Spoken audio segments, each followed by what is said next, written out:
갑자기 내란 이후에 서울시하고 오세훈 시장이 드라이브를 걸면서 이런 뭐 규제를 사실 해제하고 있는 겁니다. 출마한다는 얘기죠. 분명하다고 봅니다.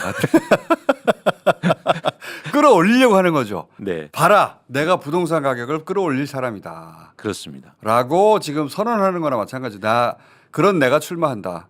저는 그런 작업이라고 매우 강력하게 의심합니다. 네. 근데 지방의 미분양 아파트를 일단 3,000호 정도 정부가 사주겠다. 그거 최상목이 지금 그렇게 하고 있어요. 예. 최상목 갑자기 막 사들이고 권한대. 있어요. 예. 그러니까 최상목은 갑자기 막 자기가 나라 고가는 인도를 막 쓰고 있어요 지금.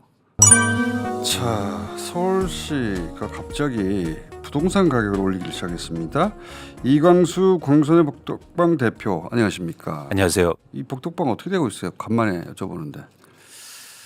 그냥 내란 사태 이후로 더 어려워지고 있는데요. 일단 예. 버티고 있습니다. 밖에서 대기하시는 동안 수갑 차보셨던데. 수갑을 찾는데 저 태어나서 처음 차봤잖아요. 근데 이렇게 뒤로 차니까요. 예, 꼼짝도 못하죠. 힘이 빠지더라고요. 그리고 이제 끌려가니까 자동으로 끌려가는 아니 그 팔이 뒤로 간 다음에 묶이니까 네. 꼼짝도 못해요 진짜. 느낌이 좀 다르던데요. 그러니까 끌려갈 뻔했지. 가짜 공장 출연진들. 저는 바로 굴복하고 모든 걸 그러니까 부동산 가격 올려야죠. 네. 올리기 위해서 노하우가 있습니다 제가. 자, 근데 지금 예. 오세훈 시장이 부동산 그 강남 3구의 부동산 규제를 해제해 버렸어요. 그러니까 강남 3구에 토지거래 허가 구역이 있었는데요. 예. 그러니까 대표적으로 뭐 청담동, 삼성동, 대치동, 잠실동 이런 송파구나 강남구에 이렇게 지역을 지정해놔서 이 토지거래 허가 구역이 지정되면 어떻게 그러니까 효과가 있냐면 투기하거나 아니면 다주택자거나 그러니까 실거주자 이외의 수요는 살 수는 없습니다. 그러니까 사실은 투기나 아니면 이렇게 시장을 안정시키기 위해서 이런 제도가 있었는데요. 실제 거래할 때만 해라 이거거든요. 주거할 경우만. 그러니까 네, 그러니까 네. 거래가 나. 그렇죠. 정신 차리기 뭐죠. 주거. 거기서 실제 살려고 할 때만 사고 팔아라. 그렇습니다. 그런 의미인데 그걸 풀어버렸어요. 그렇습니다. 그래서 서울시가 최근에 이 토지거래 허가 구역을 해제했는데요.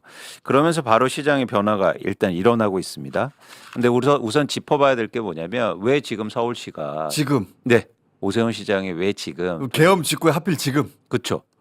근데 특이한 지점이 내란 이전에는 전혀 이거에 대해서 이런 방구도 없었어요. 예. 그래서 뭐 토지거래 허가 구역 실제로 뭐 어떤 말도 했냐면 필요하다. 뭐 이런 말도 하다가 갑자기 내란 이후에 서울시하고 오세훈 시장이 드라이브를 걸면서 이런 뭐 규제를 사실 해제하고 있는 겁니다. 출마한다는 얘기죠. 그러니까 여러분들 뭐 우리가 다 아는 사실이지만 대통령이 어쨌든 출마한다는 얘기죠. 주요 핵심 지지층이 많이 있는 지역이니까 네. 확실하게 뭔가 좀 신호를 주는 거 아닌가 그런 생각을 해보고 있는 겁니다. 여기서 내 표를 굳히겠다 이런 의도 아니겠는가. 물론 부인하겠죠. 네. 부인할 텐데 네. 아니 왜 갑자기 1월 달에 갑자기 이걸 푸냐고요. 그렇죠. 그래서 정치적 의도가 있다고 보고 있고요. 그런데 이 지역이 예를 들어서 부동산 가격이 하락하고 안정돼 있으면 규제를 풀 수도 있겠죠. 예. 근데 전혀 그런 상황이 아니었거든요. 이제 예를 들어서 수도권 외곽이라든지 지방은 안 좋은 상태에서 이런 지역의 규제 해제의 이유가 사실은 불명확하다. 그런 측면에서는 정치적 의도가 있다고 저희가 보는 겁니다. 요거는 이제 전문가들은 불명확하다고 말하고 저는 분명하다고 봅니다. 끌어올리려고 하는 거죠. 네, 봐라, 내가 부동산 가격을 끌어올릴 사람이다. 그렇습니다. 라고 지금 선언하는 거나 마찬가지. 그런 내가 출마한다. 저는 그런 작업이라고 매우 강력하게 의심합니다. 그러니까 전반적으로 국힘이라든지 어쨌든 정부의 입장은 부동산 가격이 오르면 유리하다고 일단 판단하는 그렇게 생각하는 거죠. 같습니다. 실제로 오르고 있는 거죠 지금 또. 그러다 보니까 일단 이 토지거래 허가 구역이 해제되니까 일단 언론이 먼저 나서고 있는데요. 네. 이 내용을 한번 보시면 그러니까 해제한 지가 사실은 몇 주 안 됐거든요. 네. 그러면서 바로 이런 기사들이 쏟아지고 저거는 나서 올라가라고 그렇죠. 예, 그지? 대사를 지낸 거예요. 막 네. 지금 언론도. 근데 저렇게 오르는 구체적인 수치가 들어가잖아요. 네. 그러니까 경제를 얘기할 때 구체적인 수치를 얘기하는데 근거가 필요하지 않습니까? 근데 저 근거가 대부분 뭐냐면 부동산원에서 발표하는 근거입니다. 예.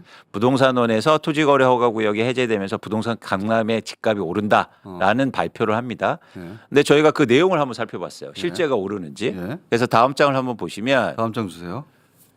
흥미로운 지점이 매매 가격이 상승하는 게 아니에요. 아, 호가가 올라간 거예요, 그냥? 저 지점을 보시면 거래 가능 가격이 상승하거나 혹은 매도 희망 가격이 상승하고 있습니다. 호가잖아요, 저게. 그렇습니다. 그러니까 실제 거래가 이루어진 게 아니고 그렇죠. 그렇죠. 나는 이 정도 풀렸어? 그러면 나는 이 정도 가격에 받아야 되겠어. 당연하죠. 왜냐하면 집을 갖고 있는 사람들은 기대를 하게 되잖아요. 그렇죠. 그러면 호가를 막 올립니다. 그걸 이제 언론이 어떤 식으로 받아쓰냐면 집값이 오르고 있다. 근데 이게 부정적인 영향을 어떻게 미치냐면 왜냐면은 기사 제목을 보세요. 앞으로 다시 가서 폭등이라고 하거든요. 폭등. 그렇죠. 제목에 폭등을 써버려요. 네. 불안하죠, 그러면. 네. 그리고 저 뉴스만 보면 우리가 어떤 생각이 드냐면 실제로 그럼 거래되고 있나? 그렇지. 엄청 오르겠네? 예. 그러면서 누가 불안해지냐면 무주택자분들이 불안해지죠. 그 집에서 그러니까 꼭 강남이 아니어도 네. 강남부터 오르기 시작했네. 맞습니다. 가격을 전체적으로. 근데 이걸 누가 했지? 오세훈이 했구나. 아, 오세훈 대통령을 뽑아야 되겠네. 그래 내 집값이 올라가지. 이걸 바라는 거죠. 라고 저는 강력히 의심한다. 매우. 저는 근데 이제 다른 지점에서 보고 싶은 게 네. 저런 뉴스나 이제 상황을 보면서 특히 무주택자 분들이라든지 이렇게 또 시장을 뭐 내 집 마련하고 계획 가주신 분들이 불안하게 되는 거죠. 불안하게 되죠. 그러면 이제 빚을 내서 집을 또 사게 되는 그런 악순환에 그 계속 빠질 수 있다는 거죠. 악순환으로 부동산 가격을 지탱시켜 왔잖아요. 그렇습니다. 사람들의 불안을 자극해가지고. 그렇습니다. 근데 이제 다시 공직자에 나서겠다는 사람이 그 불안을 또 한 번 자극해서 공포 마케팅으로 자기 표를 얻겠다는 거 아닙니까? 근데 지금 왜 굳이? 지금 곧 조기 대선이 있을 것 같으니까요. 자기들도 조기 대선이 있을 것 같거든요, 지금. 근데 뿐만 아니라 사실은 정부도 나서고 있습니다. 그래서 일단 지금 정부가 어떤 뭐 사태 수습이라든지 문제에 나서야 되는데 정부도 지금 어떤 발표를 했냐면요. 지금 지방에 미분양 아파트가 많거든요. 네. 근데 지방의 미분양 아파트를 일단 3,000호 정도 정부가 사주겠다. 그거 최상목이 지금 그렇게 하고 있어요. 예. 최상목 갑자기 막 사들이고 권한대. 있어요. 예. 그러니까 이게 얼마나 또 명분도 잘 보면 예를 들어서 지방 경제를 살리겠다라는 명목이거든요. 예. 그러면서 이제 1조 원 이상을 예를 들어서 공기업을 이용해서 이제 사주겠다는 거예요. 근데 예를 들어서 지금 뭐 이렇게 민생 살리기라든지 쿠폰이라든지 그거 발행을 못 하고 있지 않습니까? 네, 그건 안 하고 네. 건설사 미분양을 사주고 있어요. 네. 최상목은 갑자기 막 자기가 나라 고가는 인도를 막 쓰고 있어요 지금. 자기가 뭐라고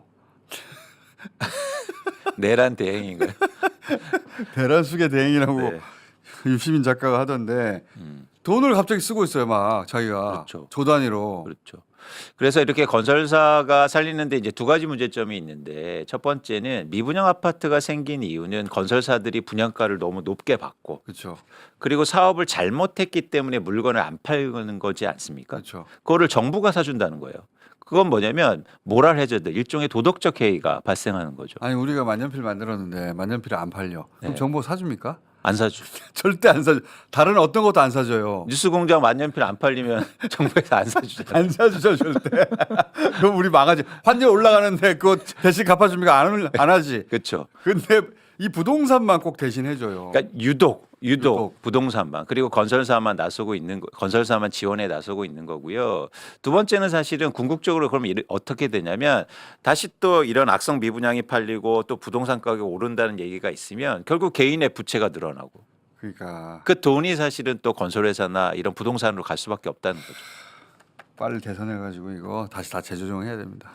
그러니까 그 시간도 되게 얼마 안 남지 않았습니까? 그러니까요. 그런데도 너무 이게 급박하게 돌아가는 그러니까 얼마 안 남았으니까 자기들이 빨리 돈 쓰는 거예요 지금. 건설사들 돈 나눠주고 막. 네. 아 그러니까 이게 부동산으로 돈 가는 게 얼마나 심각한 문제냐면 이제 한국의 구조적으로 경제적인 문제가 일으키고 있는데 마지막 저희가 그래프를 하나 보여드리고 싶은 게 뭐냐면 제가 계속 뭐 뉴스공장 나와서도 말씀드릴 게 이 건설사들이 부동산 문제를 해결하기 위해서 가계부채를 늘리고 있다.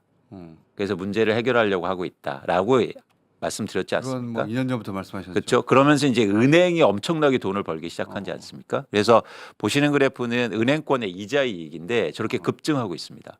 좋겠어요. 근데 잘 보시면 삼성전자 영업이익보다 훨씬 더 많아요. 좋겠어요.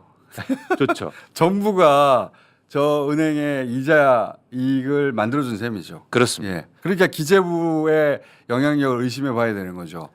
그런데 저런 경제 구조에서는 어떤 혁신도 일어날 수 없다는 거예요. 당연하죠. 이재 장사하고 있는데. 그러니까 누가 이제는 뭐 기업 만들고 그러겠습니까? 그냥 부동산 투자하고 그냥 돈 빌려서 돈 버는 게 훨씬 더 돈을 많이 버니까. 일본이 그렇게 해서 몰락했는데 그러니까 저런 거를 빨리 막아야 된다. 빨리 대선해야 된다. 네. 자, 오늘 여기까지 하겠습니다. 고맙습니다. 감사합니다. 다음 주에 뵙겠습니다.